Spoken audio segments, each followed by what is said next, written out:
चा धम्म आणि त्यांचा सावक संघ या त्रिरत्नाला अभिवादन करून बोधिसत्व परमपूज्य विश्वरत्न डॉक्टर बाबासाहेब आंबेडकर यांना अभिवादन. उपस्थित उपासक उपासिका, ऑनलाईन ऐकणारे उपासक आणि उपासिका यांनाही मंगल मैत्री.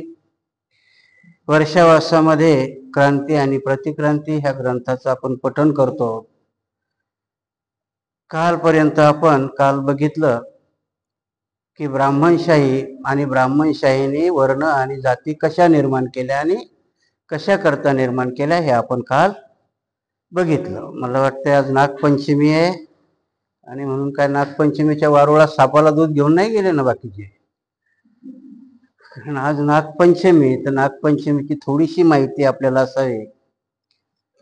कारण जे नाग म्हणून आज सापाला पूजल्या जातं हे साप नव्हते, तर नाग आपले पूर्वज होते. नाग लोक कोण होते? आपले पूर्वज होते. नागपंचमी कशा करता केल्या जायची? तर ह्या दिवशी नागाची, नाग म्हणजे मनुष्य, पाली भाषेत नागाला मानव म्हटल्या गेले. नाग म्हणजे मानव आणि नाग पंच, ह्या दिवशी नाग लोकांचे पंच बसायचे आणि त्यांची निवडणूक व्हायची, म्हणून त्याला नागपंचमी असं म्हणतात. नागपंचमी कुठल्याही सापाला दूध पाजण्याची प्रथा नाही, पण प्रतिक्रांती, कारण हे एक प्रतिक्रांतीचं प्रतीक आहे. नाग लोक ह्या दिवशी येऊन आपला नेता निवडायची. त्यांनी ह्या क्रांतीला प्रतिक्रांती करताना त्या महादेवाच्या गळ्यात साप टाकला. तो बिचारा कसा वागवत असेल काय माहिती, रात्रीच्या झोपात कुठं ठेवत होता काय माहित नाही, का झोपताना बी त्याच्या अंगावर असेल, बाजूला पार्वती बिचारी झोपत असेल तर तिला रात्रभर झोप येत असेल की नाही, देव जाणे. परंतु प्रतिक्रांतीमध्ये नाग तो गळ्यात टाकला, कारण नाग ही माणसं होती. परवाच्या प्रवचनामध्ये तुम्ही झिने मॅडम कडून ऐकलं असेल की बौद्ध गयाला गेला तर मुलीचंद तलाव म्हणून तिथे आहे आणि भगवान बुद्धाच्या प्रतिमेवरती नागाने छत्र धरलेलं आहे. ही प्रतीक कशा करता होती की नाग हे त्यांनी प्रतीक धारण केलेलं असायचं. प्रत्येक पहिला राजा जर तुम्ही बघितला तर राजाचे राजमुकुट, राजाचे रथ हे वेगवेगळे धारण करायचे असायचे. त्यावेळेच्या नागराजांनी आपलं प्रतीक म्हणून डोक्यावरचं शस्त्र काय होतं? नागाचं प्रतीक धरलेलं होतं. आणि म्हणून त्यावेळेस भगवान बुद्ध ज्यावेळेस तिथे तपश्चर्या करत होते त्यावेळेस तिथे नागाचं राज्य होतं. मुलीचंद नावाचा तो राजा होता आणि त्याने संरक्षण दिलं होतं की भगवान बुद्धाला कोणी या तपश्चर्येमध्ये विघ्न आणू नये किंवा त्यांना त्रास देऊ नये म्हणून. आणि तोच मुलीचंद राजा आहे.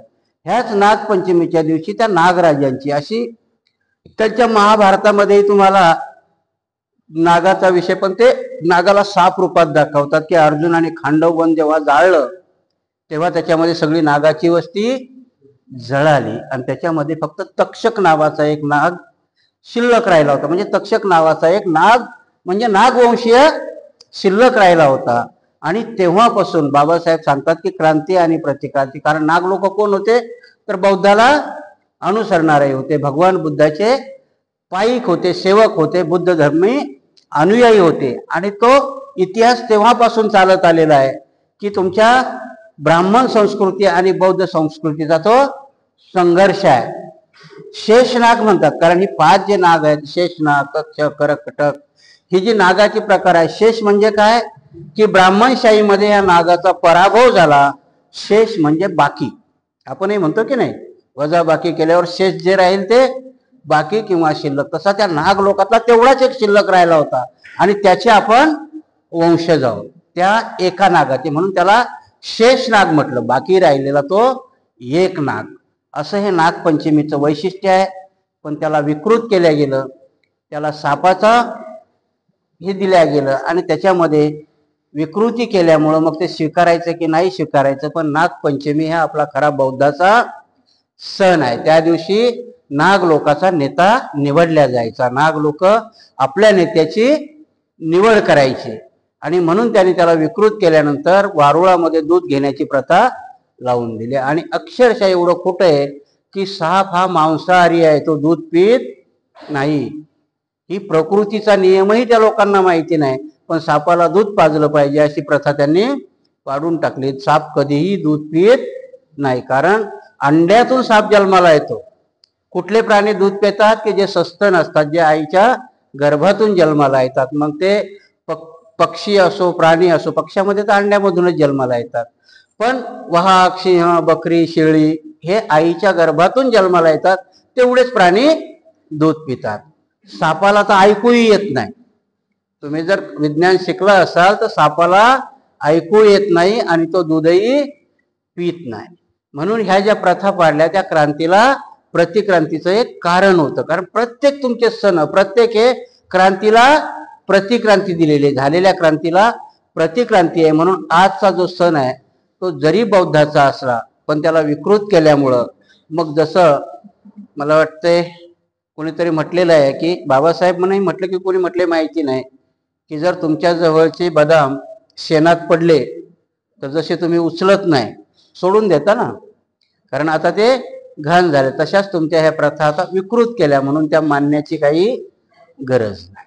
त्या आपल्या होत्या, त्याला वेगळी प्रथा देऊन मग त्याला आपण पुनर्जीवित केलं पाहिजे. काय करायचं तर बाबासाहेबाचा आदर्श घेतला पाहिजे, की बाबासाहेबांनी तुम्हाला धम्मदीक्षा देण्याकरता नागभूमीमध्ये घेऊन गेले. नागपूरला दीक्षाभूमी निर्माण करण्याचं ते एक कारण होतं की ती नाग लोकांची भूमी होती. नागपूरला नाग का पडलं तर नागपूरच्या बाजूनी वाहणाऱ्या नदीचं नाव पण नाग नदी आहे. तुम्ही जर कधी गेलात नागपूरला तर तिच्या बाजूनी वाहणारी नदी ही नाग नदी आहे. आणि म्हणून बाबासाहेब सांगतात की नाग हे आमचे वंशज होते. आता तुम्हाला माहिती आहे का नाही माहिती, पण आपल्या आज्यापर्यंत नाव ठेवताना नाक लावण्याची पद्धत होती. नागाचा अपभ्रंश नाकापर्यंत आला. म्हणून कधी असेल तर बननाक, कोणनाक, तुणनाक अशी आपल्या लोकांची नावं असायची, कारण ते सांभाळत आले होते की आम्ही नागवंशीय आहोत, आम्ही नागाचे वंशज आहोत, आमचे पूर्वज हे नागवंश होते, जसे वंशज होते. बाबासाहेबांनी खूप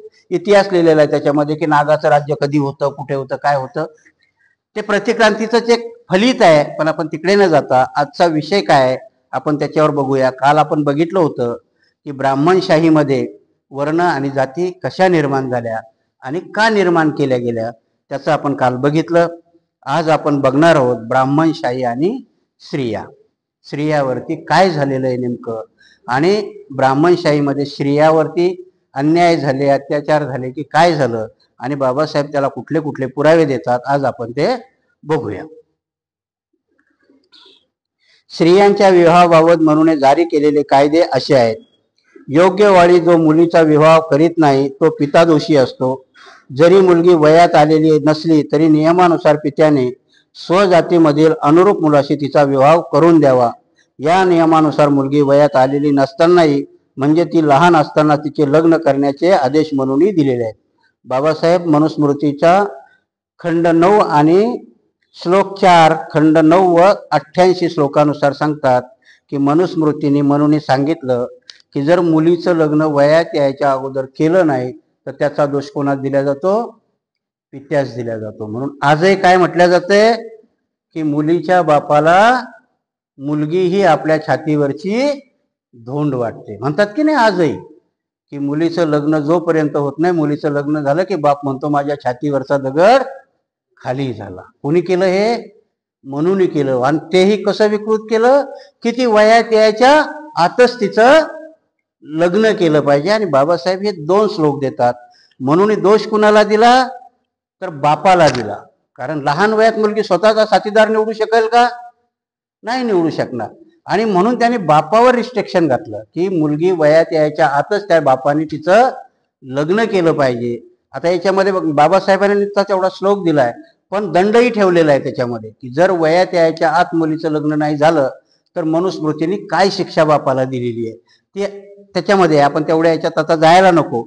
फक्त म्हणून बापावरती दोष ठेवला की वयात यायच्या आत मुलीचं लग्न केलं पाहिजे. मनुस्मृतीचा अध्याय 5 आणि श्लोक 157 नुसार विधवा स्त्रियाविषयी म्हणून काय म्हणतो ते बघितलंय.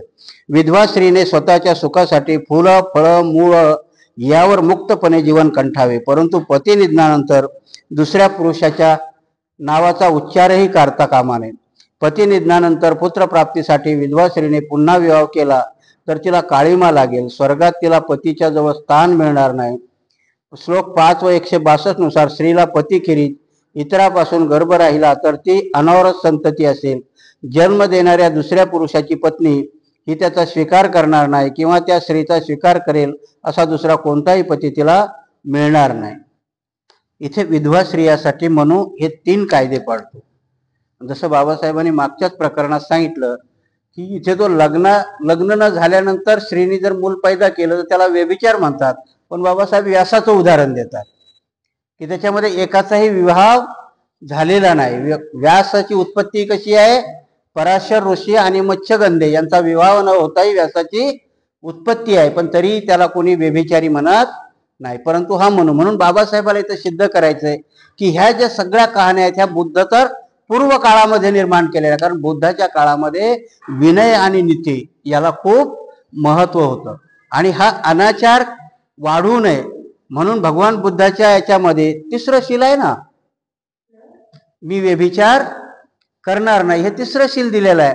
कारण हे व्यभिचाराच्या शीलाला त्यांनी नंतर मग प्रतिक्रांती करताना त्या विधवेला लग्नच करण्याची परमिशन दिली नाही.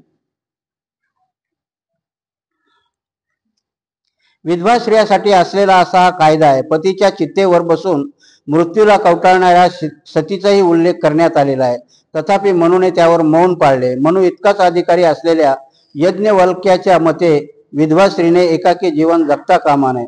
पतीच्या पाश्चात स्त्रीने आई वडील मुलगा भाऊ सासू किंवा चुलते यांच्यापासून तिने दूर राहू नये, अन्यथा निंदेस पात्र ठरेल. या ठिकाणी विधवा स्त्रीने सती जावे असे सुचविले नाही, परंतु या यज्ञवल्ल्याच्या स्मृती श्लोकावर टिप्पणी करताना मिश्राक्षर ग्रंथाचे लेखक विज्ञानेश्वर म्हणाले, विष्णू पुराणातील अव्यय जीवनाला पर्याय पहा. पतीच्या मृत्यूनंतर विधवेचे आयुष्य जगावे किंवा पतीच्या चित्तेवर सती जावे. विज्ञानेश्वर पुढे म्हणतो, पतीनंतर सती जाण्याची खरी गुणवत्ता सिद्ध होते, पुण्य लाभते. यावरून सतीचा नियम हळूहळू कसा कमी होत गेला हे दिसून येते. विधवेचे पुनर्विवाह करू नये हा मनूचा नियम आहे, परंतु विष्णू स्मृतीच्या काळात विज्ञानेश्वराच्या विधानावरून हे स्पष्ट होते की मनूच्या आदेशाचे वेगवेगळे अर्थ काढण्यात आले आहेत. मनूच्या कायद्यावरील नव्या मत प्रदर्शनानुसार विधवा स्त्री पुढे 2 पर्याय ठेवण्यात आले आहेत. पतीच्या चित्तेवर चढून सती जाणे शक्य नसेल तर अविवाहित राहावे. परंतु मनूच्या विधानावरून असा तर्क करणे चुकीचे ठरेल. कसे तरी ते मान्य केले गेले असावे. यावरून हे स्पष्ट होते की सतीचा नियम याच कालखंडापासून अस्तित्वात आलेला असण्याची शक्यता आहे. आणि मग विधवा स्त्री पुढे त्यांच्या बऱ्याचशा स्मृती, नुसती मनुस्मृतीच नाही, पुराणही आहेत आणि त्याच्यात प्रत्येक याच्यामध्ये स्त्रीला कुठेही हक्काचा अधिकार दिलेला नाही, तिच्यावर अन्यायच केलेला आहे. तो याज्ञवल्क्य म्हणून आहे, त्याच्या स्मृतीमध्येही तो स्त्रीला 2 पर्याय देतो. एक तर पतीच्या चितेवर तिने सती जावं किंवा तिने बाप पिता भाऊ लग्न झाले असेल तर सासू सासरे दीर यांच्या सोबत राहावं. पुनर्विवाह करण्याची तिला परवानगी नाही. आणि म्हणूनच की जेव्हा ह्या मुली सती जात नव्हत्या पेशव्याच्या काळामध्ये, महात्मा फुलेच्या काळामध्ये, तेव्हा काय परिस्थिती होती बाबासाहेब पुढेही लिहितात की नेमकं काय होत होतं, कशा करतात. बाबासाहेब सांगतात की कशा करता विधवा स्त्रीला आणि अल्पवयीन मुलीचा विवाह केला जायचा, विधवा स्त्रीला का चितेवर पाठवल्या जायचं. तर बुद्ध काळामध्ये स्त्रीला संघामध्ये प्रवेश देण्यात परवानगी बुद्धाने दिली होती. आणि मग त्यावेळेस काय व्हायचं की स्त्रिया जशा समजदार झाल्या, कारण बुद्धाचा नियम होता की 7 वर्षाच्या सामनेराची दीक्षिणा भिक्षूला देता येत होती ना, स्त्रीला देत होती, भिक्षुणीला देता येत होती. आणि म्हणून त्या याला प्रतिक्रांती करण्याकरता त्यांनी मुलीचं लग्न 7 वर्षाच्या अगोदर करायला, ज्याला बालविवाह म्हणतात की नाही, तो करायला सुरुवात झाली. म्हणजे ती सज्ञान झाल्यावर भिक्षुणी बनू नये. बाबासाहेब लिहितात की म्हणून का तो कायदा आणला असेल तर ती स्त्री भिक्षुणी बनू नये. आणि विधवा स्त्रीला पतीच्या याच्यावर का जाळत होते तर ती बौद्ध धर्मात जाऊ नये, कारण बौद्ध धर्मात अलाउड होतं स्त्रीला. स्त्री येऊन ती शिकू शकत होती, सामनेर होऊ शकत होती, भिक्षुणी होऊ शकत होती. आणि त्याला प्रतिक्रांती करायची म्हणून बाबासाहेब लिहितात की त्या विधवा स्त्रीला एक तर सती जायला सांगितलं किंवा सासू सासरे आणि यांच्या बरोबर राहायला सांगितलं. एवढंच नाही तर सतीच्या काळामध्ये तिचं केशवपन केल्या जायचं, जसं भिक्षुणीला हे केलं जायचं. पण भिक्षुणी स्वतंत्र असायची ना फिरायला, पण तिचं केशवपन केल्यानंतर तिला अंधाऱ्या खोलीमध्ये राहावं, प्रकाशाच्या खोलीमध्ये तिने राहू नये. तिच्या जेवणावरती रिस्ट्रिक्शन होते. कारण काय व्हायचं त्यावेळेस, पहिल्यापासून हा सृष्टीचा नियम आहे की जेवढे मुलं असतात, जेवढ्या मुली असतील, तेवढ्या तुमचा सृष्टीचा नियम व्यवस्थित चालतो. याच्यामध्ये थोडा जरी सृष्टीच्या नियमाला तुम्ही बाधा आणलीत, जर मुली कमी झाल्या तर मग मात्र पुरुषाला, आता मुली कमी आहेत, आता मला वाटतं मुलीचे बाप हुंडे मागतील, अशी परिस्थिती येणार आहे पुढे चालू. कारण पहिल्याने पोराचे बाप हुंडे मागत होते, आता पोरीचे बाप हुंडे मागतील. कारण आत्ताच्या नुसार, जो आत्ताचा अहवाल आलेला आहे त्याच्यानुसार 1000 पुरुषाच्या मागे फक्त 870 स्त्रिया आहेत. म्हणजे जवळजवळ 130 स्त्रिया कमी पडतात. म्हणून आजही तुम्ही खेड्यात जा, जवळजवळ 30-30, 35-35 वर्षाचं वय होईपर्यंत मुलांची लग्न आता होत नाहीत, कारण मुली कमी आहेत. बाबासाहेब तेच लिहितात की बामणाला भीती काय होती की जर हा रेशो बिघडला, कारण त्यावेळेची लग्न बालविवाह व्हायची, मुलगी 8 वर्षाची आणि नवरा 35 वर्षाचा. नॅचरल आहे की मुलगी जवानीत येईपर्यंत तो मरून जायचा. नेमकी मुलगी जवान असायची आणि नवरा मरून जायचा. शरीर धर्मानुसार ती विधवा पोरगी कुठे ना कुठेतरी तिला घरातलीच लोक फसवायची.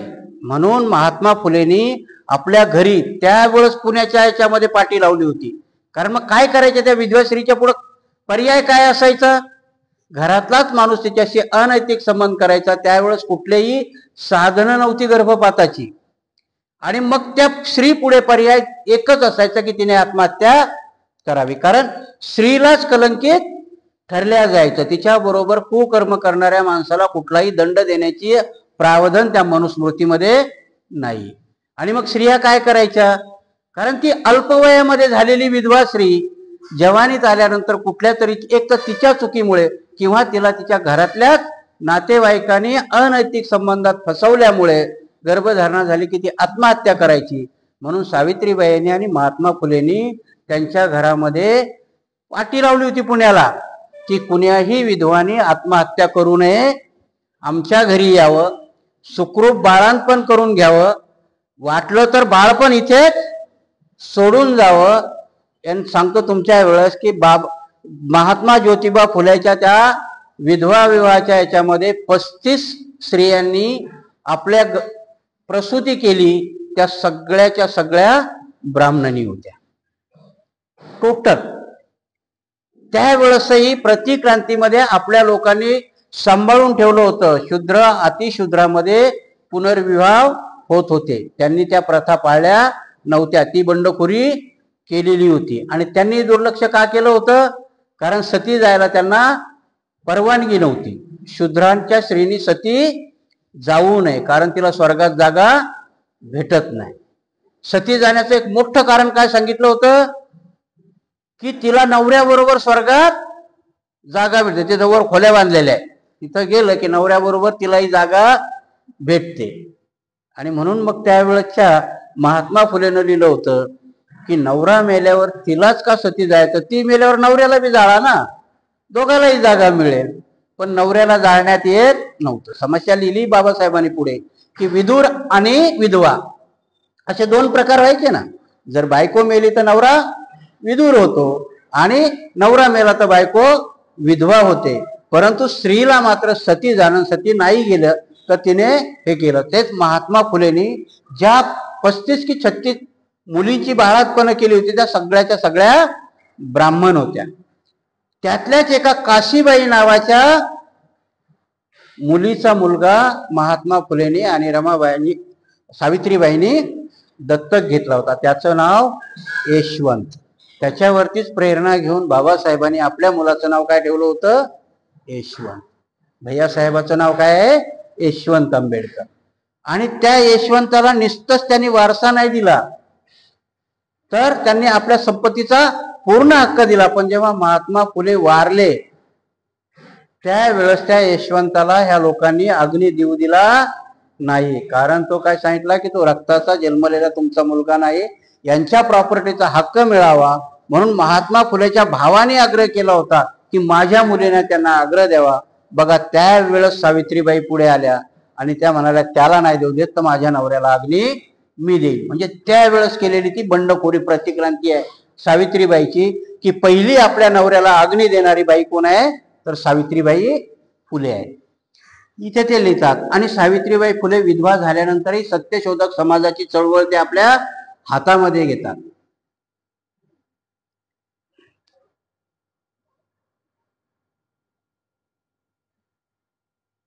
सती प्रकरणावर खुलासा करण्याचा प्रयत्न श्री काणे यांनी केला आहे. त्यांचे स्पष्टीकरण असे आहे की त्यात नवीन असा कोणताही मुद्दा नाही. प्राचीन कालापासून अन्य राष्ट्रात जे आहे तेच भारतात आहे, यामुळे सुद्धा पूर्णपणे समाधान होत नाही. जर ही प्रथा भारताबाहेर अस्तित्वात असेल तर भारतात एवढ्या मोठ्या प्रमाणात ही प्रथा इतक्या मोठ्या प्रमाणात असण्याचे काहीच कारण नव्हते. दुसरी गोष्ट म्हणजे प्राचीन भारतात ही प्रथा जर फक्त क्षत्रियातच असेल तर मग ती प्रथा जगभर का लागू झाली नव्हती, ह्या प्रश्नास समाधानकारकरित्या स्पष्टीकरण देता आले नाही. त्यामुळे काणे यांनी लिहिलेले स्पष्टीकरण हे मुळीच पटण्यासारखे नाही. बंगालमधील हिंदू वारसा हक्क कायद्यानुसार स्त्री संपत्तीचा हिस्सा मिळण्याचा अधिकार असे.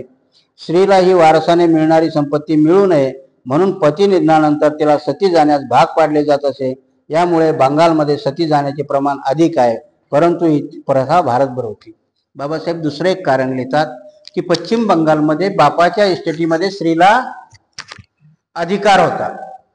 आणि मग त्यावेळेच्या त्या क्रिटिकल डोक्याच्या बामणांनी शक्कल शोधून काढली की नवरा मेल्यानंतर मग हिला अधिकार द्यावा लागेल ना बापाच्या संपत्तीत, मग नवऱ्याबरोबरच हिला सती पाठवून द्या, म्हणजे त्या संपत्तीत तिला हिस्सा देता येण्याचा काही प्रश्नच उद्भवत नाही. आणि दुसरं कारण बाबासाहेब लिहितात की समाजाचं गणित बिघडू नये, कारण विधवा झालेली स्त्री तिला स्वजातीत कोणी स्वीकारणार नाही, आणि स्वजातीत जर कोणी स्वीकारलं नाही तर ती बंडखोरी करून दुसऱ्या जातीमध्ये विवाह करेल.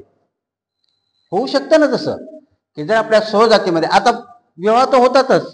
आता तुम्हाला माहिती नाही, तुम्ही पेपर जर मध्ये वाचत असाल तर त्याच्यामध्ये आता ऍडव्हर्टाईज येतात कुठल्याही जातीचा नवरा चालेल का, कारण आता मुली कमी आहे आणि मुलीच देतात ऍडव्हर्टाईज की कुठल्याही जातीचा चालेल, फक्त व्यसनी नसावा. आता तेवढी एक अट आहे, पुढे चालून 2 वेळेस दारू पिणाराही चालेल म्हणतील, 3 वेळेस पिणारा नसावा.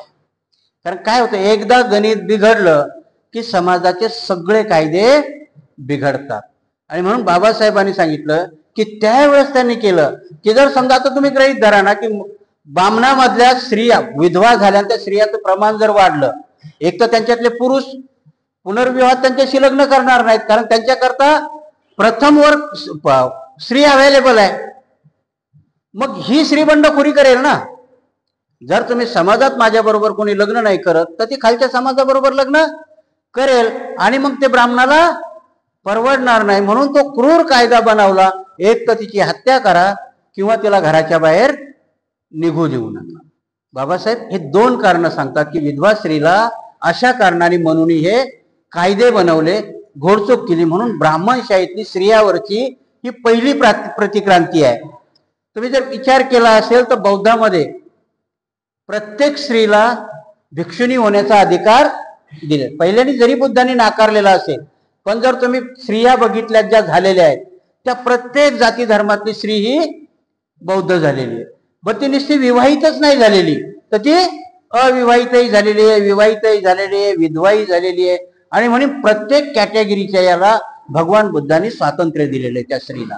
त्या स्त्रीला ते स्वातंत्र्य असल्यामुळे तिथला कुठलाही रेशो बिघडला नव्हता. जसं कालच्या याच्यामध्ये आपण बघितलं की बौद्धाच्या काळामध्ये बौद्धाच्या पूर्वीही आंतरधर्मीय विवाह होत होते, आंतरजातीय विवाह होत होते. त्यांनी बरेचसे उदाहरणं दिले की त्यांनी ययातीचं उदाहरण दिलं, त्यांनी वेगवेगळी उदाहरणं दिली की या लोकांनी शूद्राशी विवाह केलेत आणि ते मान्य होते, त्यांना होणाऱ्या राजपुत्राला गादी भेटलेली आहे म्हणून ते मान्यही होते.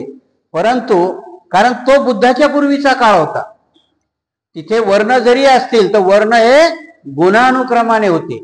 प्रतिक्रांतीमध्ये वर्ण हे यांनी जन्माच्या आधारावर आणले, आणि मग स्त्रीला जन्माच्या आधारावर न देता स्त्रीला शूद्राच्या कॅटेगरीमध्ये टाकण्यात आलं. स्त्री जरी बामणाच्या घरात जन्मली तरी ती शूद्र आहे, स्त्रीला शिकण्याचाही अधिकार नव्हता. आणि म्हणून बाबासाहेब सांगताना सांगतात की 5 वर्ण नाहीयेत, 4 वर्ण नाही, 5वा वर्ण त्यांनी स्त्रियाचा केला. त्याच्या अतिशूद्राबरोबर स्त्रीचं त्यांनी वर्णन केलेलं, स्त्रीला त्याच्यामध्ये टाकलेलं आहे. परंतु आजही बघा, वारसा हक्काने एकदा तुमच्यावरती ते जर बिंबवलं तर आजही गुलामी स्वतःहून स्वीकारायला स्त्री पुढे असते. कारण तिच्यावर एवढा भडीमार केलेला आहे प्रथेचा आणि परंपरेचा की तिला वाटतं हे आपल्याला केलंच पाहिजे. म्हणून आजही आपण न कळतपणे गुलामीची प्रतीक स्वीकारलेली, न कळतपणे आपण. आणि त्याला कोण, तिचा वाहक कोण आहे? मी जसं सांगितलं ना की क्रांती ब्राह्मणाच्या डोक्यामध्ये पैदा होते आणि शूद्राच्या खांद्यावर वाहते, तसं स्त्रीच्याही बाबतीमध्ये की पुरुष सत्ताक त्याला निर्माण करते, परंतु स्त्री त्याची वाहक आहे. मी परवालाच एका ठिकाणी सांगितलं की मी काल तुम्हाला, परवाला घरगुती लग्न केलं होतं त्याने, मला आवडलं ते लग्न करायचं. काय झालं म्हणते, झोप यायला नाही, पाणी घ्या. परवाला गेलो तर मी एका लग्नात, घरगुती लग्न होतं, 5-25 लोकांचं लग्न लावलं मी. त्यांचं लग्न लावल्या लावल्या पोरगी उठली आणि त्या नवरदेवाच्या पाया पडली. मला वाटलं का केलं, म्हटलं तू असं. नाही म्हणे पडलं पाहिजे ना, आता आजपासून ते माझे मालक. कोण आहे त्याचा वाहक? स्त्रीच आहे ना. लग्नाच्या ठिकाणी एकमेकाच्या हातात हार दिला, किती वरमाय खालून तिची तगमग असते, मंगळसूत्र द्या मंगळसूत्र द्या त्या हारामध्ये घालायला. गुलामीचं प्रतीक आहे, पण ते घालण्याचा आग्रह कोण करते? स्त्रीच करते. म्हणजे तुम्ही तिचे वाहक आहात आणि तिला त्याचा मोठेपणा वाटतो, अभिमान वाटतो की ते माझ्या गळ्यामध्ये असावं. गुलामीचं प्रतीक म्हणून वाहक आपण झालो त्यांचे. इथेही स्त्री आता का वाहक झाली त्याची? आजही जर आपण जुन्या बाया गेल्या आणि ती जर विधवा असेल तर ती लग्नाच्या याच्यात येऊन बसत नाही, ती स्वतःलाच अपशकुनी समजते. तिने ते स्वीकारलेलं आहे की मी त्या शुभ कार्यात जाऊ नये. आता ऍक्च्युली ती आल्याने काही मोडणार नसते, परंतु तिने स्वतःच मनावरती गुलामी लादून घेतलेली आहे. आणि म्हणून इथे म्हणून तुमच्यावरती पहिलं कायदा बनवला. आता एक कायदा बनवला जातो, पण कायदा अंमलात आणायला कठोर अंमलबजावणी लागते. त्यावेळेस सती जाणाऱ्या बायाला जबरदस्ती नवऱ्याच्या छातीला बांधल्या जायचं. आता कुठल्याही बाईला जर जाळताना तिच्या किंकाळ्या तर निघतीलच का नाही? कोणाला नाही वाटत. आणि म्हणून त्यावेळेस त्यांनी प्रोव्हिजन केली होती की आजूबाजूला ढोल ताशे वाजवायचे. वाटायचं काय की हिच्या सन्मानाच्या प्रित्यर्थ वाजवल्या जातात, पण अर्थ होता की तिच्या किंकाळ्या बाहेर ऐकू येऊ नये. निर्दयता ती एवढी पोहोचली होती की तिच्या किंकाळ्या ऐकू येऊ नयेत. आणि जसं मी काल सांगितलं की ते स्त्रियावरच का केलं होतं, तर स्त्री हे तुमच्या संस्कृतीचं केंद्र आहे. स्त्री घरामध्ये, कारण तिच्याच पोटातून मुलगी आणि मुलगा तिच्याच पोटातून जन्माला येतो. आणि म्हणून पहिला गुरु कोण असेल तर ती आई असते. आणि ते म्हणून हेरलं की हिने ते संस्कार करूच नाहीत, म्हणून तिच्यावरती गुलामी लादण्यात आली. म्हणून बाबासाहेबांनी जेव्हा हिंदू कोड बिल काढलं तर बाबासाहेबांच्या विरोधात आंदोलन करणाऱ्या स्त्रिया होत्या. त्यांच्याकरता त्यांनी राजीनामा दिला, पण आंदोलन करणाऱ्या कोण होत्या? स्त्रिया होत्या. आणि जेव्हा मग त्यातल्या काही स्त्रिया आल्या आणि त्या बाबासाहेबांजवळ म्हणत होत्या की बाबासाहेब आम्हालाही पटतंय हो, तुम्ही आमच्या करता करताय, पण आमच्या नवऱ्याने काल आम्हाला सांगितलं की तुम्ही जर आंदोलनाला नाही केल्या तर आम्ही तुम्हाला सोडचिठ्ठी देऊ. मग आता तुम्हीच सांगा काय करायचे. बाबासाहेबाच्या डोळ्यात डबडबले आणि बाबासाहेब बोलले की बाई एक पुतळा जाळते, अजून 2-4 माझे जा. कारण ही करुणा त्या बोधिसत्वामध्ये होती. नाही तर काय गरज होती? त्या बामणाच्या बाईला अधिकार मिळावा म्हणून बाबासाहेब हिंदू कोड बिल लिहितात. त्याच्यात त्यांनी नाही लिहिलं की महाराणीलाच मिळावं म्हणून, सगळ्या स्त्रिया करता लिहिलं होतं. म्हणजे केवढी करुणा होती ती बाबासाहेबांमध्ये की ज्या बाईच्या पोटातून बामण जन्माला आलाय, त्यांनी माझ्या हजारो पिढ्यावरती अन्याय केलाय, त्या बाईला मला न्याय द्यायचा आहे, त्या स्त्रीला. आणि बघा ते किती हुशार आहेत. बाबासाहेबांनी शिक्षणाचा हक्क दिला, पहिली झपाटा मारणारी स्त्री कोण आहे? बामणाची आहे. आमच्या स्त्रीला शिकायला जवळजवळ 90-92 साल उजडावे लागले, तोपर्यंत आमच्या स्त्रिया शिकल्या नाही. कारण तेवढं आमच्या पुरुषामध्येच ती जागरूकता नव्हती, कुठून येणार? पण त्यांच्यातले पहिलेच जागरूक होते. त्यांनी भविष्याचा वेध घेतला की पुढे काय होणार आहे, पुढे करायला स्त्री आमचीच असली पाहिजे, म्हणून त्यांनी पटापट शिक्षणाला मान्यता दिली. महात्मा फुलेला विरोध करणारे ब्राह्मणच होते, पण अवघ्या 5 वर्षामध्ये मुलीच्या शाळेत जाणाऱ्या ब्राह्मणाच्याच पोरी जास्त होत्या. म्हणून सांगितलं ना की क्रांती आणि प्रतिक्रांतीमध्ये प्रतिक्रांतीचे वाहक जर शूद्र असतील तर प्रतिक्रांती जोरात होते. क्रांतीचे वाहक तुम्ही होत नाही, म्हणून क्रांती जास्त लवकर जास्त पुढे जात नाही आणि टिकत नाही. कारण क्रांतीमध्ये महापुरुष जन्माला यावं लागतात. प्रतिक्रांतीला कुणीही चालतं, कारण प्रतिक्रांती कुणीही करायला तयार होतं. अशा प्रकारे आंतरजातीय विवाहावरील स्वजातीय विवाहाचे वर्चस्व म्हणजे जातीची निर्मिती होय. परंतु हा काही सरळ व्यवहार नाही. स्वजातीय विवाह करू इच्छिणारा एक काल्पनिक गट घेऊया. हे स्वजातीय विवाहासाठी तो काय काय करेल याचे विश्लेषण करूया. जर तो गट स्वजातीय विवाह करू इच्छित असेल तर आंतरजातीय विवाहाविरुद्ध असलेल्या बंधनाचा त्याच्यावर काही परिणाम होणार नाही. विशेषतः स्वजातीय विवाहापूर्वी जर तो आंतरजातीय वैवाहिक संबंधात असेल तर त्या बंधनाचा परिणाम होणार नाही आणि निकट सहवासात राहणाऱ्या लोकांची परस्पराशी जमून घेण्याची प्रवृत्ती असते. त्यामुळे समाजही एकसंघ राहतो. जाती निर्मितीसाठी या प्रवृत्तीवरती जर परखा हल्ला झाला तर सहजीवनाप्रमाणे मर्यादा पडते की ती मर्यादा ओलांडून लोक विवाहबद्ध होऊ शकत नाही. आता तुम्हाला याचं उदाहरण सांगतो की हे होऊ नये म्हणून त्यांनी किती कठोरपणाने त्या कायद्याची अंमलबजावणी केली. जर एखादी मुलगी उच्च जातीची मुलगी आणि खालच्या जातीचा मुलगा पळून जाऊन विवाह केला तर आजही त्याला माफ केल्या जात नाही. त्यांच्या हत्या करण्यापर्यंत, कारण ते म्हणून तो कठोर कायदा अंमलात आणावा आणि त्यांनी त्या हत्या करण्याला कायद्यामध्ये मंजुरी दिलेली आहे.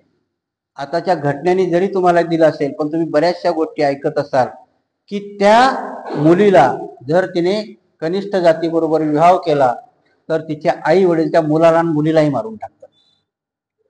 कशाचा परिणाम आहे हा? त्या मनुस्मृतीचा आहे. कारण अजूनही आपल्या डोक्यातून ते गेलेलं नाहीये. काही काही गोष्टी आता थोड्या थोड्या थोड्या थोड्या व्हायला लागल्या, परंतु आजही त्या मुलीला माफ केल्या जात नाही. बऱ्याचशा गोष्टी तुम्ही वाचत असाल, काही होत असाल, स्वीकारल्या जातं. कारण त्या स्वीकारण्याच्या पाठीमागे जसा मायबापाचा हेतू काय असतं की समाजामध्ये आम्हाला नाव ठेवल्या जाईल. आणि एवढी किचकट बनवून ठेवली की त्या महाराच्या घरी खायलाही काही नाही, पण महाराची पोरगी जर पाटलाच्या पोराबरोबर गेली की तरी याला लाज वाटते. कारण टोकदार बनवून ठेवल्या. त्या पोरीने जर चांगला निवडलाय, एक साधं उदाहरण मी नेहमी देत असतो की तुमच्या जातीमध्ये तुम्ही मुलीचं स्वयंवर जर समजा तुम्हाला लग्न करायचंय तर डॉक्टर शोधायला गेला तर तुमच्या जातीत लिमिटेड असेल ना. प्रेमविवाह नका करू देऊ तिला, पण शोधताना सगळ्या जाती खुल्या ठेवा ना. कितीतरी पर्याय सापडतील. एखाद्या मांगाचाही पोरगा चांगला सुंदरही असेल, बॅरिस्टरही असेल, चांगला डॉक्टरही असेल, का मान्यता नाही देऊ? मुलीचं भलंच पाहिजे ना बापाला. भल्याच्या व्याख्यात काय आहे की तिचा आदर सत्कार करावा, तिला ती व्यवस्थित खाणं पिणं द्यावं, कपडा लत्ता द्यावा, तिचा अपमान करू नये, ह्या पद्धतीत ठेवावं. स्वजातीतलंही कधी कधी दारू पिऊन बडवतं ना. मग काय व्याख्या आहे तुमची? भगवान बुद्धांनी समतेच्या पायावर केलं. बाबासाहेब इथे तेच लिहितात की आपल्या धर्माच्या अहंगड्डापोटी म्हणून हे कायदे बनवले आणि त्याला टोकदारपणा आजही स्वाभिमान जाती जातीने पोचल्या गेला. सगळ्याच्या जातीचा अभिमान सगळ्याला आहे. आजही आपण आपल्या जातीचा अभिमान बाळगतो की नाही? किती गरीब असला तरी आजही प्रत्येकाला वाटतं की माझ्या मुलीचं लग्न हे माझ्या स्वजातीमध्ये झालं पाहिजे. आपण काय दुसऱ्यावर निश्चित टीका नका करू. आपण त्याला आपणही आपल्यामध्येही तेच आहे ना. अजून आपलाही माइंड तेवढा प्रगल्भ झाला नाही.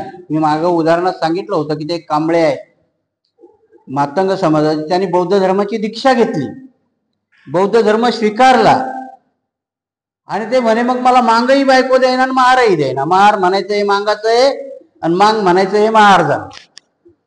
तो म्हणे मी 40 वर्षाचा होईपर्यंत कोणीच मला पोरगी द्यायना. प्रकार विचित्र आहे की नाही?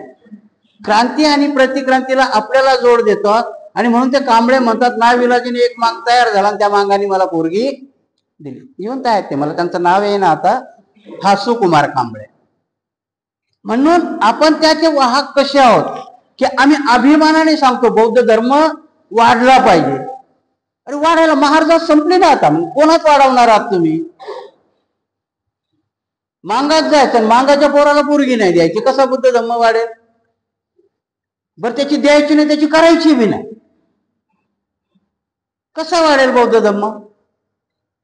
म्हणून आमच्यातली ती प्रगल्भता आली पाहिजे. जर क्रांती करायची असेल तर ती प्रगल्भपणाने झाली पाहिजे. तेवढे ब्रॉड माइंडेड आम्ही झालो पाहिजे. आपण काही गोष्टी स्वीकारल्या. तुम्हाला माहिती नाही, आपल्यामध्येही महारामध्ये 12 जाती होत्या. नागपूरकडे आजही तुम्ही गेले तर तिकडे आंधवण, बावणे ह्या जाती म्हणतात. आजही आहेत, नाहीत असं नाही, आहेत आज. पण आपण तेवढे ब्रॉड झालो की आता आपण त्या जाती बघत नाही, लग्न करतो. मग तो बावणे असेल, सोमस असेल, आंधवण असेल, तिळवण असेल, लाडवण असेल, कोण असेल तरी आता आपण लग्न करतो. तसं जर त्या 1956 साली मांगाने दीक्षा घेतली असती तर जाती मिटल्या असत्या ना, विसरून गेले असते लोक, सरमिसळ झाली असती. पण तेही धरून बसले, तेही बोलले शेंडीत आणि मांगाच्या वजरी मुठीतले मोठी ताकद आहे. काहीच ताकद नव्हती. आजही जशाला तसं डबडं वाजवत आहे. नाही लक्षात आलं त्यांच्या. आणि मग आम्ही हात नाही पुढे केला. आम्ही ग्रंथ करायला पाहिजे. तो जेव्हा सामूहिक विवाह होतात तसे विवाह व्हायला पाहिजेत आणि ते समाजाने स्वीकारायला पाहिजे. लोक तयार होतील, पण समाज स्वीकारत नाही ना. हळूच एखाद्याचं लग्न झालं तर कुजबुजून कानात सांगता येते मांगाची आहे, बरं सांभाळून राहा. आता ती मांगाची आहे, तिने चपाती केली तर ती काय जळणार आहे का? चांगलीच होईल ना. पण आम्ही टीका करताना दुसऱ्यावरती टीका करतो. मी केली टीका की बामणाची पोरगी महाराजचं पोरग IAS स्वीकारते, रिक्षा ड्रायव्हरला स्वीकारते का? नाही स्वीकारत. ती उणीव आहे. तसं आमच्यातही आहे ना. बरं आमच्यात तो मागाचा IAS स्वीकारत नाही, त्याच्यापेक्षा आम्ही कट्टर आहे. इकोण तिकोण स्वीकारला की त्याच्या पोरांना पोरी देत नाही. मग बामणापेक्षाही आमच्या डोक्यात प्रतिक्रांती जास्त आहे ना. म्हणून ब्राह्मण्य, बाबासाहेब म्हटले ना की माझा ब्राह्मणाला विरोध नाही, ब्राह्मण्याला आहे. तर ब्राह्मण्य म्हणण्याचा अर्थ की आम्ही आमच्या जातीचं वर्चस्व आमच्या डोक्यात निर्माण करून राहणं, याला ब्राह्मण्यच म्हणतात. हे ब्राह्मण्य सोडल्यानंतर, कारण क्रांती करायची असेल, क्रांतीची बीज पेरायची असेल, समता नावाचा प्रकार आम्ही फक्त दुसऱ्याला दाखवून नाही होऊ शकत, तो आमच्यापासून सुरू झाला पाहिजे. आणि ह्या ग्रंथामध्ये बाबासाहेबांनी लिहिण्याचाही तोच उद्देश आहे. एखाद्या वेळेस बाबासाहेबाला माहिती नाही, आता हे माझं प्रेडिक्शन आहे, परंतु माईसाहेबाशी लग्न करण्याचा हेतू एखाद्या वेळेस तोही असू शकेल आदर्शवर. कुठेही लिखाण नाही असं त्याचा अर्थ नका काढू की बाबासाहेबांनी त्याच्याच करता केले. एक माझं प्रेडिक्शन आहे, होऊ शकतंय. कारण दोघांच्या वयामधलं अंतर खूप आहे, माईसाहेबाचं आणि बाबासाहेबाचं. आणि बाबासाहेब स्वतः प्रपोज करतात माईसाहेबाला. तुम्ही जर माईसाहेबाच्या, आता ते पुस्तक नाहीच ठेवलं मार्केटमध्ये, माझी भूमिका यशोधरेची, हे माईसाहेबांनी लिहिलेलं पुस्तक आहे. त्याच्यात त्यांनी स्पष्ट लिहिलंय पुराव्यासहित की मी नाही केली बाबासाहेबाला मागणी, मी मागे लागून नाही गेले बाबासाहेबाच्या. बाबासाहेबांनी मला मागणी घातलेली, मला प्रपोज केलेलं आहे. तेव्हा मालवणकरच्या दवाखान्यामध्ये त्या प्रॅक्टिस करत होत्या. बाबासाहेबाची ट्रीटमेंट तिथं, कारण बाबासाहेबाला खूप सगळे रोग होते. बाबासाहेबाला BP होती, डायबिटीज होती, हायपरटेन्शन होतं, सगळ्या काही बिमाऱ्या होत्या. आणि हे मोठं कार्य होतं. आणि 8-10 वर्षापूर्वी रमाई सोडून गेल्या होत्या. अशा वेळेस सुचवलेल्या प्रश्नाला बाबासाहेबांनी, आणि वाक्य एवढं सुंदर आहे की त्या माईसाहेब त्यांना सांगतात की तुमची सेवा करायला तुमची बायको तुमची काळजी घेत नाही का? बाबासाहेब सांगतात की माझी पत्नी मरून 8 वर्ष झाले. मग त्या म्हणतात माईसाहेब तुम्ही दुसरं लग्न करा, काही हरकत नाही. बाबासाहेब म्हणतात मला माझे कार्यकर्तेही म्हणतात, पण माझी तयारी नाही. दुसऱ्या मीटिंगमध्ये बाबासाहेब म्हणतात की माझ्या लग्नाचा शोध तुम्ही करा, आणि मला विचारसाल तर हा शोध मी तुमच्यापासून सुरू करतो. म्हणजे मागणीच घातलेली ना की हा शोध मी तुमच्यापासून सुरू करतोय. आणि बाबासाहेबांचा माईसाहेब त्यातल्या होऊ शकते. बाबासाहेबाला एखाद्या वेळेस तो आदर्श तुमच्या पुढे ठेवायचा असेल की परत तोच नियम होतो की शारदा कबीरने बाबासाहेबाला स्वीकारलं, कारण त्यावेळेस ते कायदा मंत्री होते. बाबासाहेब उच्च विद्याविभूषित होते, त्याही उच्च विद्याविभूषित होत्या. म्हणून आजही आम्ही किमान शिकल्या सवरलेल्या लोकांनी तेवढं ब्रॉड झालं पाहिजे. वर मुडी मारण्यापेक्षा खाली बघितलं पाहिजे. जर खालचे प्रवाह एकत्र आले ना की लवकर क्रांती होते. पायामध्ये मी जसं सांगितलं ना की 3.5% पायावर 85% इमारत उभी आहे, ती खोट्यावर असतानाही त्यांनी शाबूत ठेवली. तुम्ही जर ती एकत्र केली, आज बघा ना लक्ष्मण मान्याने 38 जाती घेऊन धर्मांतर केलेलं आहे. धर्मांतर करून आज 25 वर्ष होत आहेत. माहिती आहे का तुम्हाला कुठल्या तांड्यावर बौद्ध आहे म्हणून, कुठला वडारी बौद्ध आहे म्हणून, कुठला कैकाडी बौद्ध आहे म्हणून, कुठला नंदीवाला बौद्ध आहे म्हणून? त्यांचा फॉलोअप नाही झाला, त्यांना नसेल बिचाऱ्यांना माहित आता. कारण त्यांनी घेतलेली लक्ष्मण मानेने आपल्या प्रचाराकरता तर घेतला बौद्ध धर्म, परंतु फॉलोअप नसल्यामुळे. नाही तर आजच्या घडीला जी बौद्धाची महाराष्ट्रात संख्या, तुम्ही म्हणत असाल तुम्हाला बौद्ध आहे, पण महाराष्ट्रात बौद्धाची संख्या 2% आहे. कारण तुम्ही कायदेशीर दृष्ट्या लिहून द्यायची पण तुमची हिंमत नाहीये. जनगणनेमध्ये भीती होती बौद्ध लिहिलं तर आमच्या सवलती जातील म्हणून सगळ्यांनी महार लिहिलं. आणि महार म्हटलं की तुम्हाला राग येतो. महार लिहायला सगळ्याच्या पुढे असतात. म्हणजे विचित्र गोष्ट आहे की नाही. त्या भारतीय बौद्ध महासभेवाले त्यातले खूप कार्यकर्ते मेले सांगू सांगू लिहा बौद्ध, कोणी ऐकत. कारण तुमची संख्या जर असेल तर त्याच्यावरती बजेट बनतं, त्यावरती सुविधा होतात, तुम्हालाही कळतं की तुम्ही किती आहात. जेव्हा आम्हाला आमची संख्या कळली ना की तेव्हा काही पावलं उचलल्या जातात. प्रतिक्रांती आणि क्रांतीमध्ये अन्याय का केला जात होता, तर स्त्रीला पहिला अल्पमतात टाकलं गेलं. स्त्रीवरती अन्याय का झाला, तर स्त्रीला कुटुंबामध्ये कुठला अधिकारच नाही ठेवला. तिला कुठली संघटनाही काढण्याचा अधिकार नव्हता, तिला घराच्या बाहेर पडण्याचा अधिकार नव्हता, कुठल्या निर्णय प्रक्रियेमध्ये तिला अधिकार नव्हता. स्वतः जन्म दिलेल्या मुलाच्या विवाहामध्ये तिने बोलावं हा अधिकार नव्हता. सगळे बापे ठरवत होते आणि पोराचं लग्न करत होते. तिला अधिकार होता का, नव्हता. आणि म्हणून तिच्यावर अन्याय झाला, कारण अधिकाराकरता ती सजग नव्हती. महारा मांगा चांभारावरती का अन्याय झाला, अल्पमतातली होती. कठोरपणाने कायदा राबवल्या जात होता, त्यावेळेच्या शासनाच्या थ्रू कायदे राबवले जात होते. आणि एकदा का अंगवळणी पडलं की मग ते कंपल्सरी आहे असं ठरवल्या जातं आणि माणूसही ते स्वीकारतो, बंड करत नाही. बाबासाहेबांनी तेच वाक्य म्हणून वापरलं की गुलामाला गुलामीची जाणीव करून द्या, तेव्हा तो बंड करून उठेल. जोपर्यंत गुलामालाच माहित नाही मी गुलाम आहे तर तो बंड करणार नाही. बाबासाहेबांनी तसंच स्त्रीलाही आजपर्यंत माहिती नव्हतं. आता कुठे स्त्री बंड करायला, आता तिचं बंड कधी कधी ते ओव्हर स्मार्ट होते, पण चालेल, तिने बंड केलेलं आवडेल. आजही स्त्री आता एकटी राहायला लागली, ती आई वडिलाच्या विरुद्धही बंड करते, राहते. ही प्रत्येक घटकातली स्त्री बंड करायला लागली. याला कारण बाबासाहेब आहे. याला जर कोण असेल, महात्मा फुलेंनी स्त्रीला शिकण्याचा अधिकार दिला, बंडाचा अधिकार बाबासाहेबांनी दिला, बंड करण्याचा अधिकार बाबासाहेबांनी दिला. आणि म्हणून आजची स्त्री बंडखोर झाली. आजची स्त्री घरामध्ये का राहत नाही, पण घरामध्ये आज ठणकावून सांगते की तुम्ही काय करसाल त्याला माझा पाठिंबा. कधी आता तुम्ही छोट्या छोट्या गोष्टीत जा, बंगल्याच्या पुढे गेलं तर एकट्याचं नाव नाही, खाली बायकोचं पण नाव आहे. तुम्ही बंगल्याच्या भोवती फिरा, वर श्रीमान शिरसाट असतील तर खाली अमुक अमुक बाई शिरसाट, दोघांचं नाव पाहिजे. बंगला तुझ्या एकट्याच्या बापाचा नाही, माझा पण आहे. बंडखोरी आहे ही, त्याला दिलेलं उत्तर आहे की तुम्ही एकत्र नाही. आणि म्हणून आता आपण सगळ्या गोष्टी बदलतोय. ही देण कोणाची आहे, बाबासाहेबाची आहे. म्हणून इथं सगळ्यावर अत्याचारच केला होता, हक्क सगळी नाकारली होती. त्या प्रतिक्रांतीमध्ये बाबासाहेबांनी ही क्रांती केली. बाबासाहेबांनी नुसती धर्मच देऊन क्रांती केली का, छोट्या छोट्या गोष्टीतल्या क्रांती आहेत. आपल्या जर या लक्षात आल्या तर बाबासाहेबांनी प्रत्येक गोष्टीला उत्तर दिलेलं आहे की प्रतिक्रांतीला क्रांतीने उभं राहिलं पाहिजे. आता परत तो ट्रेंड येतोय. आजही रामायण शिकवलं जातं म्हणजे त्या बालमनावर तेच आहे की सीता जाळण्याकरताच आहे. 25 वर्षांचे पोरग जेव्हा तयार होईल तेव्हा त्याला रामायण शिकवलं तर तो सांगेल ना सीता जाळण्याकरताच आहे. बाबासाहेब विस्मृतीत घालण्याचा तो प्रतिक्रांतीचा प्रकार अजून आत्ता कुठे चालू झालाय, त्याला उत्तर द्यायचं की नाही द्यायचं. 100 वर्ष झाले RSSच्या संघटनेला, स्वाभिमानाने सांगतात की नाही, पण 100 वर्षाच्या आयुष्यामध्ये त्यांच्या RSSचा सभासद त्यांनी स्त्रीला कधीच केलं नाही. म्हणून त्यांच्या डोक्यातली मनुस्मृती मेली का, नाही मेली, आजही नाही मेली. बाबासाहेबांनी महाडच्या चौदार तळ्याच्या सत्याग्रहाच्या अगोदर एक स्त्रियाची परिषद घेतलेली आहे.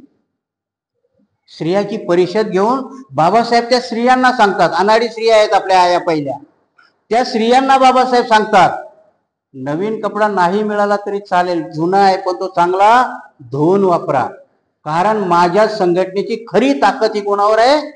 स्त्रियावर आहे. तोपर्यंत महात्मा गांधींनी स्त्रियांना चळवळीत घेतलं नव्हतं.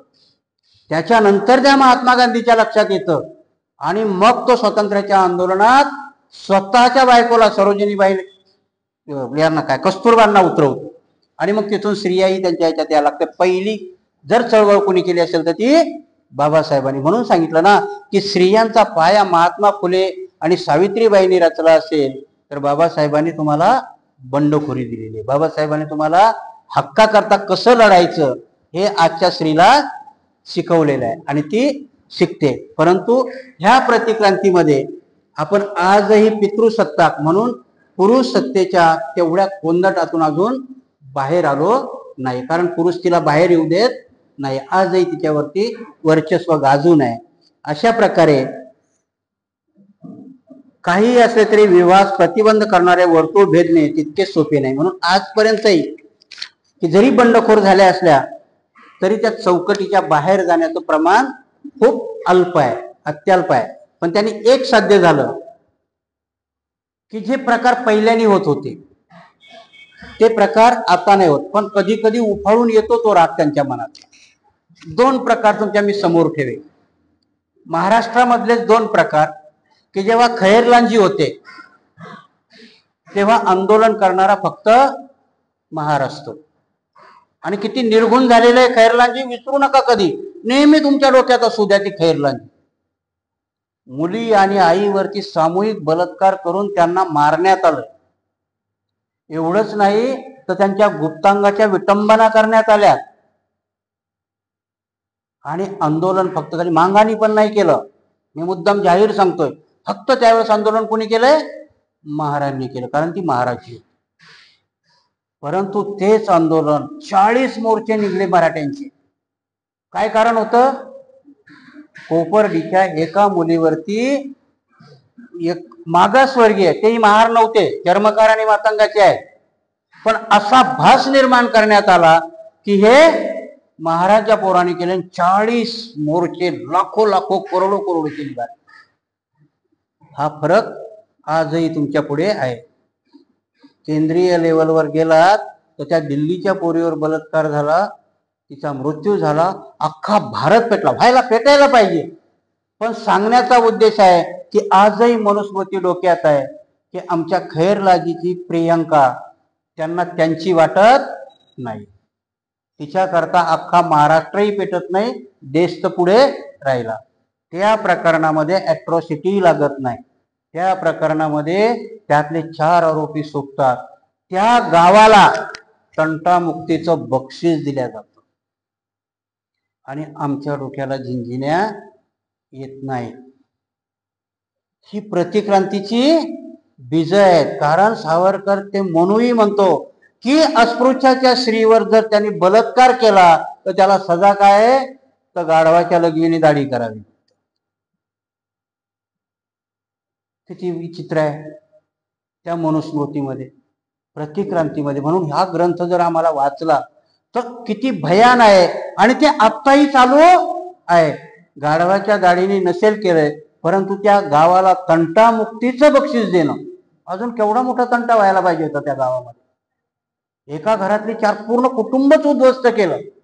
तो भूतमांगेही मेला मला वाटतंय नंतर.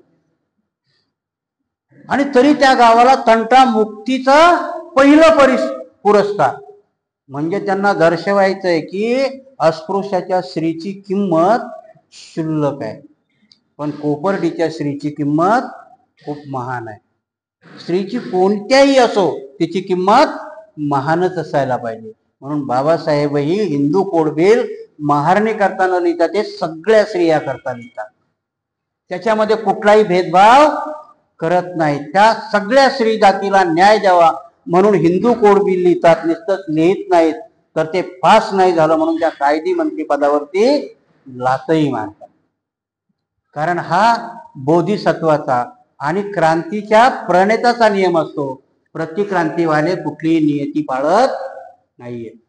बलात्कार करण्यालाही सोडवण्याकरता प्रयत्न करणारे उच्चवर्णीयच असतात. आणि म्हणून या प्रतिक्रांतीच्या ग्रंथामध्ये आम्हाला धडे घेता आले पाहिजे. नुसताच ग्रंथ वाचन आहे का? स्त्रियाला ते समजलं पाहिजे. आजही स्त्री जागृत नाहीये. म्हणून जर स्त्री जागृत असती तर हे देशावरती आरक्षित राज्य आलं असतं का? की 100 वर्षाच्या आयुष्यामध्ये त्या स्त्रीला प्रमुख करणं तर सोडा, साधं सभासदही करून घेत नाही. आणि मात्र त्याच्या विरोधात बोलताना महात्मा फुले पिक्चर निघाला तर ती बाईच पुढे येऊन सांगते की बटू आणि शेंडी आणि जानवं आमचं अभिमानाचं प्रतीक आहे. त्या स्त्रीला बिचारीला जानवं घालायचा पण अधिकार त्याने दिला नाही. जानवं कोणाला घातल्या जातं? पुरुषाला घातल्या जातं. जाणयाचा व्रतबंधही कोणाचा केला जातो? पुरुषाचा केला जातो. आणि तरी ती स्त्री स्वाभिमानानं सांगते की ते आमचं स्वाभिमान. महात्मा फुलेला विरोध झाला, ती बाईनीच केलेला आहे विरोध, की हे प्रसंग त्याच्यातून काढावेत. सावित्री माईवरती शेण फेकणारा ब्राह्मण आहे असं दाखवू नका म्हणते ती सावित्रीबाईच्या बाजूने उभी राहायला तयार नाही. बामणाची बाई ती कोणाच्या बाजूने उभी आहे? ब्राह्मण्याच्या बाजूने उभी आहे. ती मनूच्या बाजूने उभी आहे आजच्या जमान्यामध्ये. म्हणून तिला चीड येत नाही सावित्रीबाईच्या अंगावर शेण फेकलं.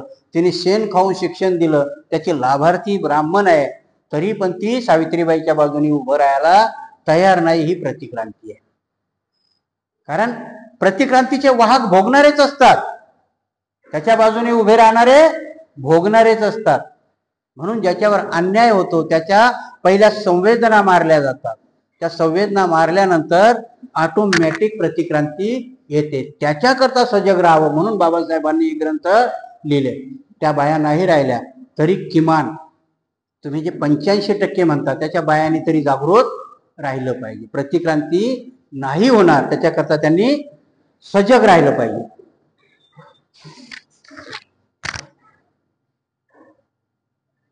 अन्यायाचा निर्माता असलेला पुरुष वर्ग हा त्या वर्तुळाबाहेर राहतो. अशा परिस्थितीत विदुर पुरुषाला जशी तुम्ही वागणूक देऊ शकता त्या प्रकारची वागणूक विधवा स्त्रीला देऊ शकत नाही. आणि बाबासाहेब दोघांचं इथं पुरुष आणि स्त्रीचंही कंपॅरिझन करतात की विधवा फक्त बाईच होते का?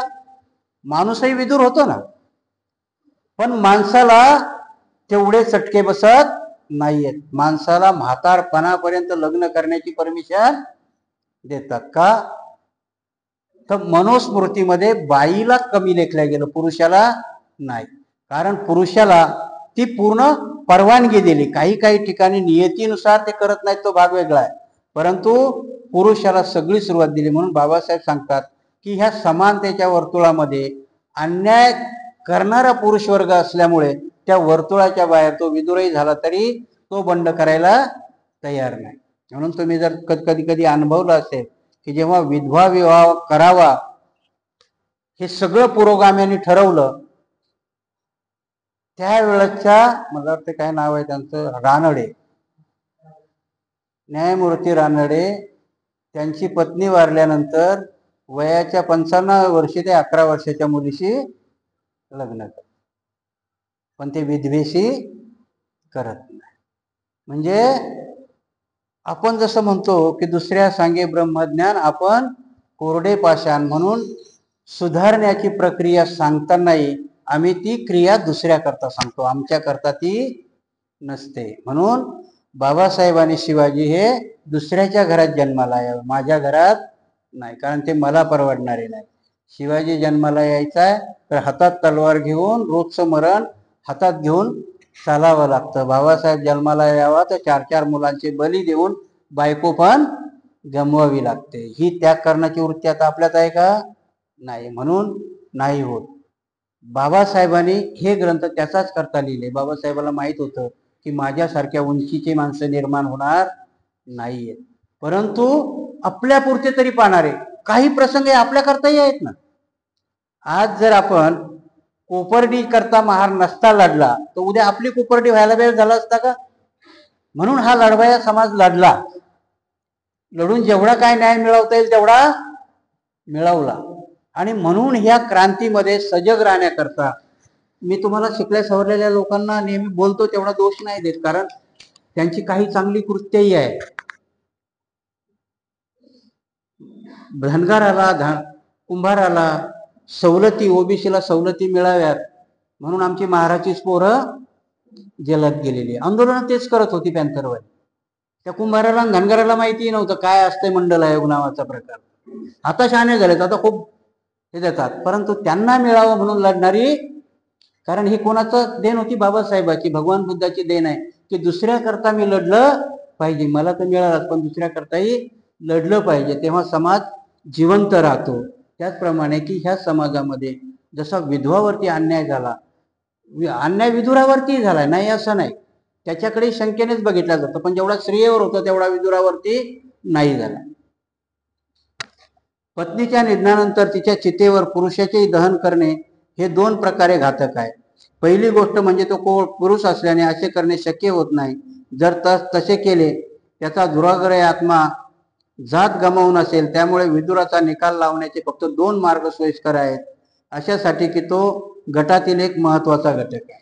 आणि बाबासाहेब लिहितात की विदुराला का नसन सती पाठवलं?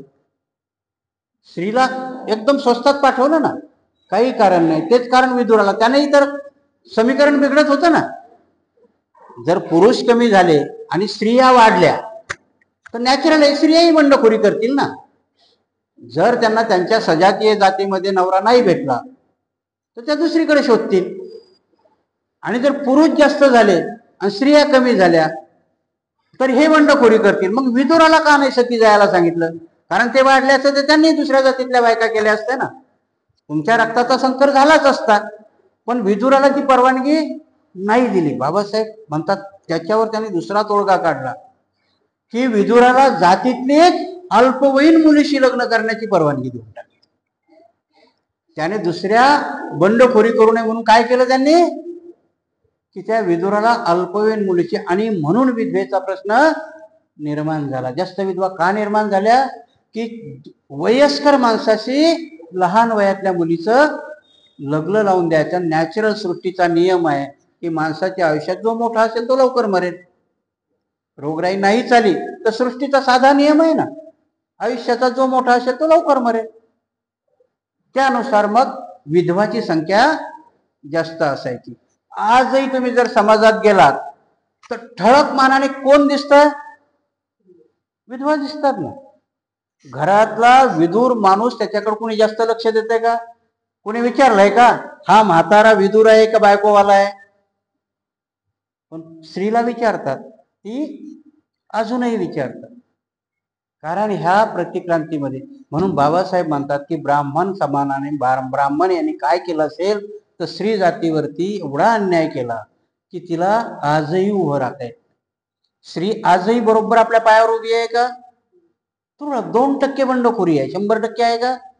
बंडखोरी शब्द मी हा कशा करता वापरतोय की अन्यायाच्या विरुद्ध बंडखोरी. नाही तर कोणी घेईल की नवऱ्याला मारून बायको पळाली, असं नाही, त्याला बंडखोरी म्हणत नाही. बंडखोरी कशाला म्हणतात की अन्यायाच्या विरुद्ध बंड करून उठणे. मग ते बापाने केलेलं असू दे, समाजाने केलेलं असू देत किंवा धर्माने केलेलं असू दे, याच्या विरुद्ध बंड करण्याची प्रवृत्ती. म्हणून आजची स्त्री आता ते बंड करायला लागली, पण ते 2% पूर्ण नाहीये. म्हणजे मनुस्मृती कायद्याने बाद केली तरी तुमच्या डोक्यावरचा पगडा गेलाय का? नाही. म्हणून बाबासाहेब म्हणतात की सगळ्या समस्या कायदे करून सोडवता येत नाहीत. कायदे अंमलात आणूनही किती प्रोव्हिजन केलेली आहे. मनुस्मृतीनुसार अस्पृश्याला स्पर्श करणं हे जर मानलं तर अट्रॉसिटीनुसार त्याला 11 वर्षाची सजा आहे की नाही? कुठे कुठे कठोरपणाने अंमलबजावणी होतेही, पण तरीही डोक्यातली जायला तयार नाही. म्हणून सगळ्या समस्या कायद्याने मिटतात का? बाबासाहेब म्हणतात सगळ्या समस्या कायद्याने मिटत नाहीत, त्याला सामंजस्य लागतं. मग काही गोष्टी आता सामंजस्य आपण काय म्हणाल? सामंजस्य दोन्ही गटामध्ये करण्याकरता प्रयत्न कुठल्या तरी एका गटाला करावे लागतात. म्हणून जसं मी उदाहरण दिलं की मंडल आयोग लागू करण्याकरता पॅन्थरनी लढाया केल्या, मिळालं. म्हणून आता 4% का होईना ओबीसी वाले बाबासाहेबाचा फोटो लावतात, कारण हे सामंजस्य झालं, थोडेसे ते वर आले. नाही तर पहिले महाराची घरं जाळायला पहिला धनगरण कुंभार पळायचा, ब्राह्मण सांगायचा, आणि घरं जाळणारा कोण होता? नामांतराच्या याच्यामध्ये तुम्हाला चटके नसतील लागले, पण तुम्ही जर खेड्यापाड्यात गेलात तर घराच्या घरं जाळली आपल्यावाली. पोचीराम कांबळेला भर रस्त्यात मारलं. मारणारे कोण होते? ब्राह्मण नव्हते, मारणारे धनगर कुंभार हेच होते, की ज्यांनाही मनुस्मृतीने शूद्र ठरवलं होतं. परंतु आता शहाणे झाले, आणि म्हणून आता मोर्चा कोणाकडे वळवलेला आहे? मुसलमानाकडे. आणि मुसलमानाची दंगल करताना काय सांगितलं जातं? की हिंदू खतरे में. आणि मग कुठला हिंदू खतरेमध्ये येतो? मस्जिद जाळायला ब्राह्मणाचा पोरगा कधी जात नाही. राज ठाकरे हनुमान चाळीसा म्हणायला सांगतो, पण स्वतःचा पोरगा इलायतीला पाठवतो. मग हनुमान चाळीसा म्हणायला कोण जात आहे? सगळी बहुजनाची पोरं असतात. हे प्रतिक्रांतीचे वाहक बनवल्या जातात. आणि म्हणून इथे पुरुष सत्ताक याच्यामध्ये बाबासाहेब सांगतात की पुरुषाला तेवढी झळ पोहोचली नाही, तर मनुस्मृतीने अनैतिक कायदे बनवले की त्यांच्यातला विदूर दुसरीकडे जाऊ नये, म्हणून बालविवाहाला मान्यता दिली, आणि त्यांनी अजून संतुलन बिघडलं. आणि म्हणून स्त्रियावरती ते अन्यायाचं चक्रव्यूह तुटलं. नाही ते बाबासाहेबाला हिंदू कोड बिल लिहून तोडावं लागलं. आज आपण हे प्रकरण इथेच संपूया. उद्या ब्राह्मणेतराचा संघर्ष बघूया.